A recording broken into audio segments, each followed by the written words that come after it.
Hello again, it's Cliff here from Down Under. So carrying on part 2 on the Squareness comparator, I'll go a bit more closely into some of the details of making it, some tips and tricks along the way, how to make a corner rounding cutter or a reflex cutter out of an old or broken carbide cutter. I'll go more into the metrology of using it and a bit of history along the way. Cheers. Well, I won't go too much into the CAD/CAM of this Squareness comparator base. It's just a simple little block to suit a piece of scrap steel that you have. This one is 66 wide by about 104 long and about 32 thick. It's got a radius on that critical front contact edge of 152 millimeters or 6 inches. So it's just simply some 2.5D profiling around the outside. Go about halfway down from one side, flip it over in the vise and match it up with the other side, and a bit of a pocket here in the middle to give clearance in the base so it contacts and wears well. That's the guts of it. You guys, if you want to build something similar, I'm sure can work that out. So now I've flipped it over in the vise and I'm going to machine the top section, and I want to match up those vertical surfaces. And this is an advantage of a ball tipped probe, because I can probe down there, probe onto the previously machined surface front and back and each end, and get it referenced with the same XY coordinates. So here I'll do probe Y set work origin on the front,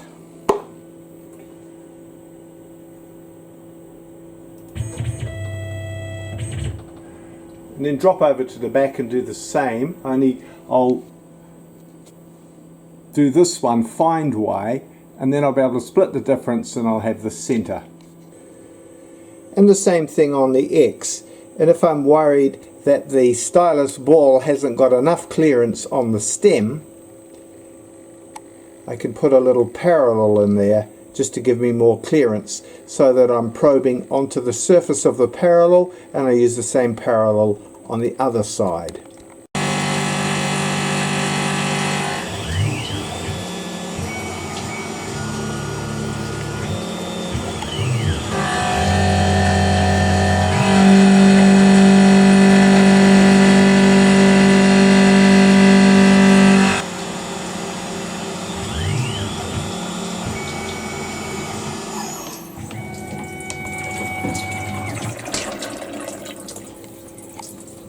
There we are, it looks okay. Looks like we've got a good match-up. Reasonable finish, considering I'm using an old blunt cutter, resurrecting it for cutting this P20 steel. Well, that looks about right. P20 is a very different beastie from mild steel or aluminium, that's for sure. And there's the little radius.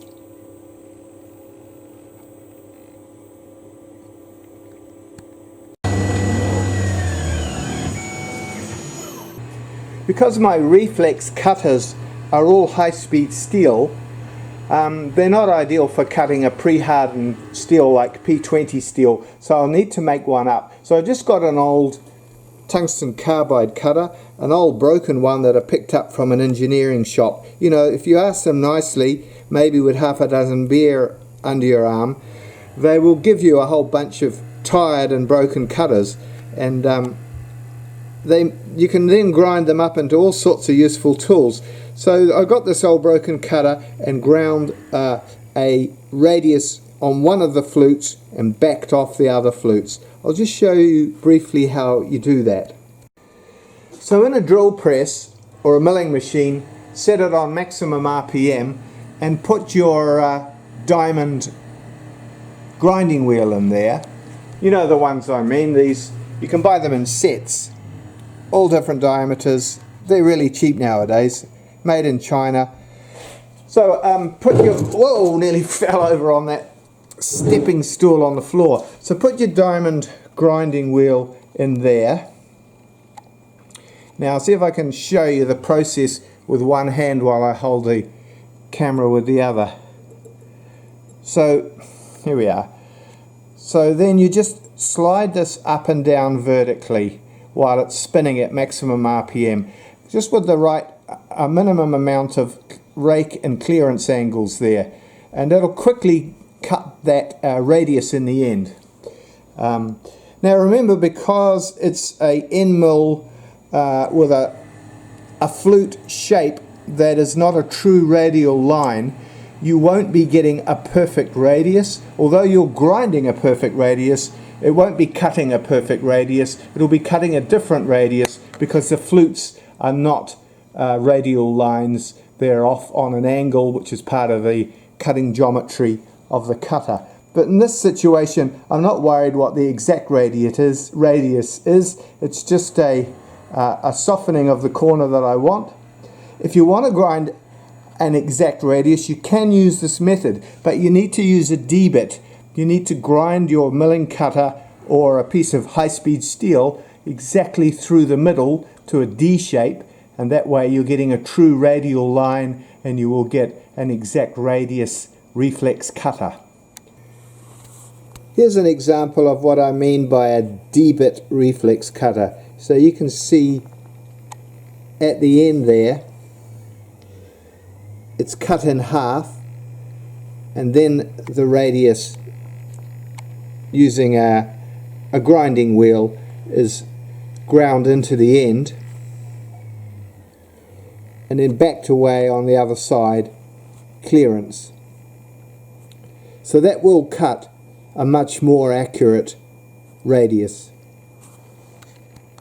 So for grinding these carbide cutters freehand, I've just got a cheap little $50 grinder with a couple of second-hand diamond wheels that I bought second-hand on eBay type equivalent here in New Zealand for a few dollars. So I got one facing that way and one facing that way, so I can freehand grind radii and chamfers and different shapes on tungsten carbide.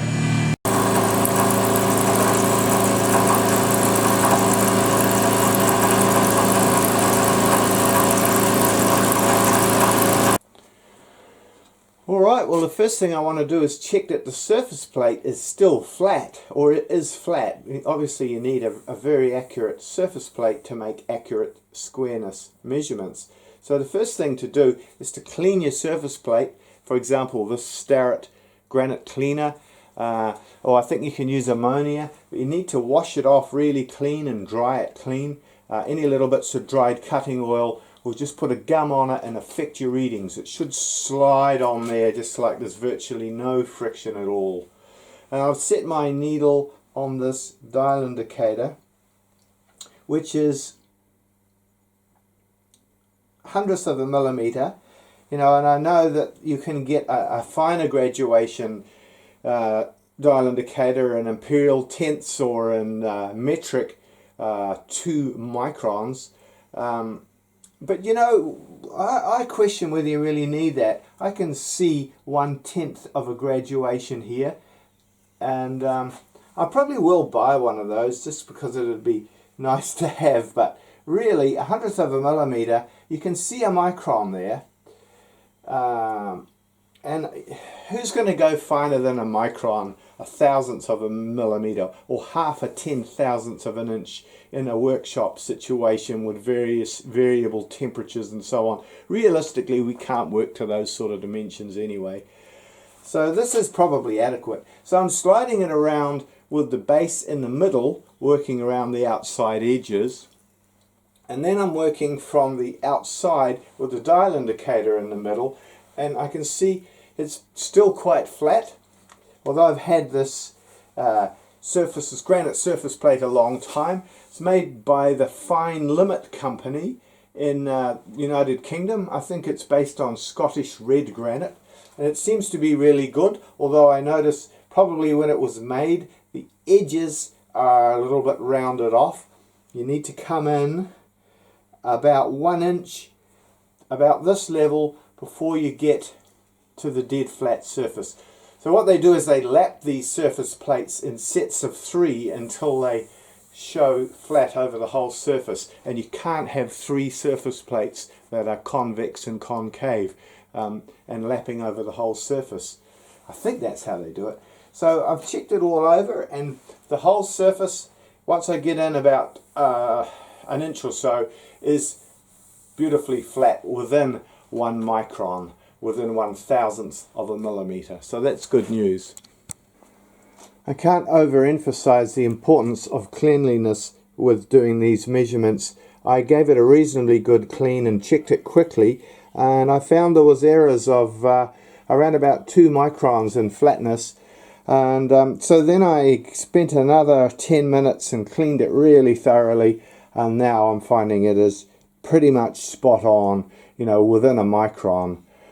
So there must have been very fine film of gum in places or something that was causing errors in the measurement that I was beginning to blame on the surface plate, but actually it was probably just that I hadn't spent enough time cleaning it.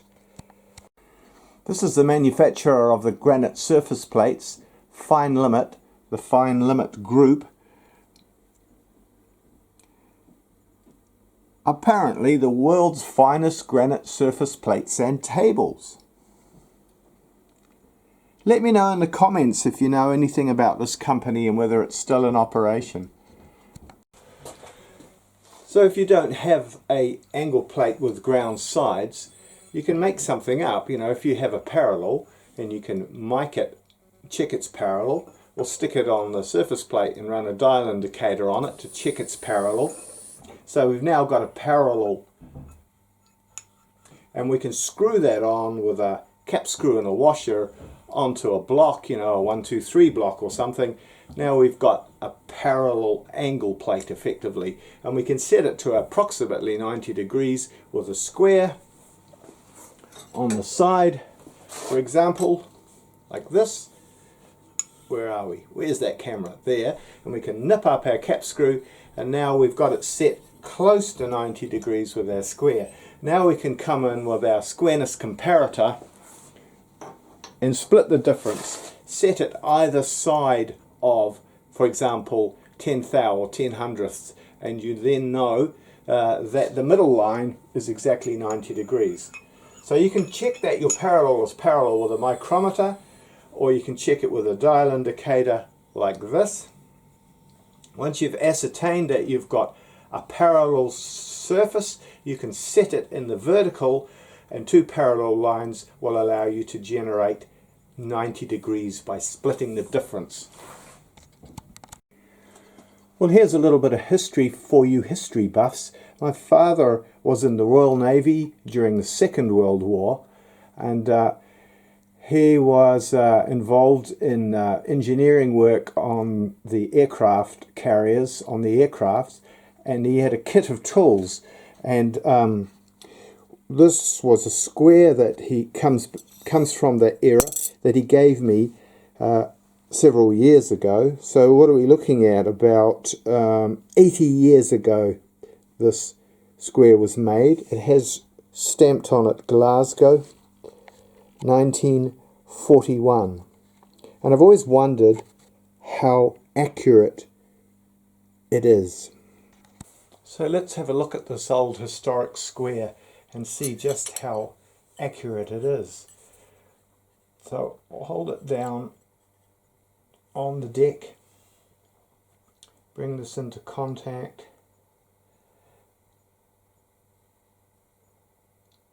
It's out a little bit more on one side than the other, so it's actually on an angle as well as out of square, between 200ths out there and nearly 500ths out there. So it's about 2 thou out of square. Wow. So it may have been dropped over the years, or it may have never been a high precision square from new. Some of you will have heard of a cylinder square. Well, I was given this cylindrical part many years ago with the intention of making it into a cylinder square. I don't think it was originally made as a cylinder square, but the idea of a cylinder square is that if you grind a cylindrical part, that is parallel, and then in the same setting between centers in a cylindrical grinder, for example, you kiss on the end and grind the end, providing that the centers are stationary centers and it's rotating within those centers, then you will generate a right angle. Because that's parallel and the part is turning, you will generate a right angle. Unfortunately, this part is not accurately made. Must have been produced by some slightly different method, or it's distorted over the years, and there's a couple of thou error, so it isn't a usable cylinder square. But I could refurbish it and make it into a cylinder square.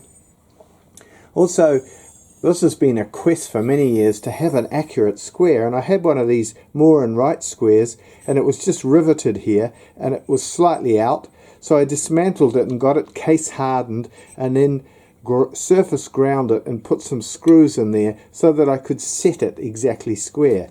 But you know, I had a problem trying to work out how to set it square and how to measure whether or not it was square. But I think I eventually got it pretty accurate. And here, I liked that idea so much, I made a larger one out of gauge plate, hardened it, ground it, and then set it square. Very useful tools for practical precision measurement. And a few years ago, I bought this precision square. It's got on it Kinex and hardened and presumably very accurate square. So it's been interesting to go through my squares and angle plates and do these tests. How square is this? I seem to remember it was quite consistently giving me signs of being square. Well, there you are. I don't want to put my head in front of the camera, but it looks to be about 1 to 2 microns out of square over 4 inches. That's pretty good. That must be getting to within a level of a reasonably accurate workshop square. 1 to 2 microns out. I might as well make this hardened cylinder into a cylinder square. It seems a waste not to. So I put in a couple of steel inserts in each end. I've Loctited them in with retaining compound just in a set distance using that washer. I didn't want to press them in because I don't want it to be a stressed component that could let go at some stage in the future. So I just need to put some centers in it now, and I can put it between centers in the cylindrical grinder and grind it parallel and kiss the end.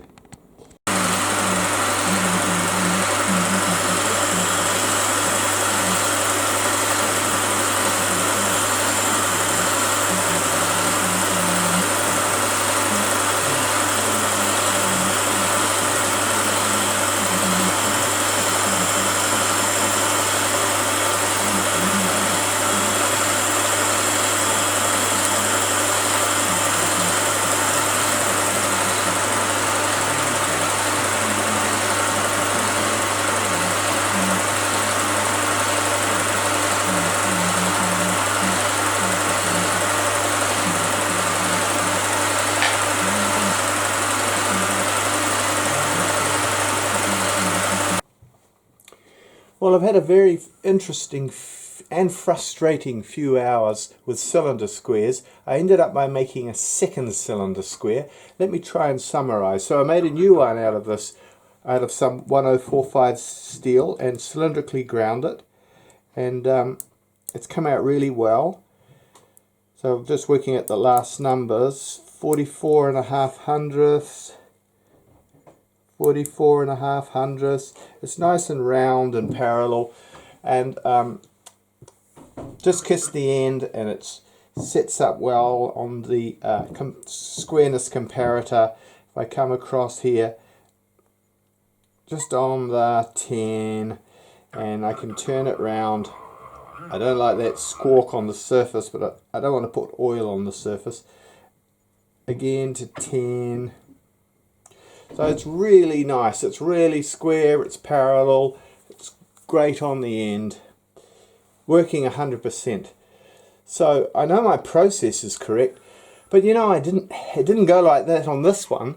I think I mentioned before I was given this piece of hardened tubing many years ago, and I always had it aside to make a cylinder square out of it, and I put some inserts in it, centers in it, and cylindrically ground it and touched it on the end. And I had an uneasy feeling that something was wrong when I was making it. I was getting erratic grinding and sort of hard spots, and I wondered if the heat treatment was uneven, if it was stressed from the heat treatment, or if it was a used part. Maybe it had come from some heavy earth moving machinery and had a prang up and was stressed, because I was getting different sizes and was beginning to wonder what was going on. And when I tested it in this Squareness comparator, I was getting all sorts of random readings, and I'd measured again and it would no longer be round and no longer be parallel. I was beginning to question my sanity. So I thought, fail early, that's the secret. Put it to one side and make another one. And I made another one out of a new piece of 1045 steel, and it's just gone perfectly. Beautifully ground, touched it on the end, tested it, and it's just perfect. So this bit of steel was a real time waster. I spent several hours making a dud cylinder square. But that's life, isn't it? You fail early and you get on. Try and learn from it. So this is a really nice way of setting your Squareness comparator if you've got a cylinder square. Even if your cylinder square isn't perfectly square, you find, if this was out on one side from the other, you mark it, 1 and 0, and then use the opposite two sides here and here, because it will be square and parallel opposite the side that's in error. If you think that through, think the geometry through, you can see that it will be square opposite the sides that are out of square. The cylinder square is very useful for setting your Squareness comparator, although, as I mentioned before, you can use a parallel or a parallel bar system equally well. But I wanted to have a cylinder square just to experiment with it. This only took me a couple of hours in the end to make it, so of course you need to have a cylindrical grinder. And you really need to have a proper cylindrical grinder with coolant. If you just did it in a tool post grinder in a lathe, I imagine you'd have all sorts of trouble, because as you're grinding it, the steel's heating up and going out of round and going out of parallel. You really need to keep it cooled with coolant, flood coolant, and normally you won't get that on some sort of attachment. You need a proper cylindrical grinder to do it. But I've got one of those, and so I was able to make this quite quickly and easily. So just going over the relative merits of a cylinder square versus a Squareness comparator, well, I think a cylinder square has got a lot of disadvantages.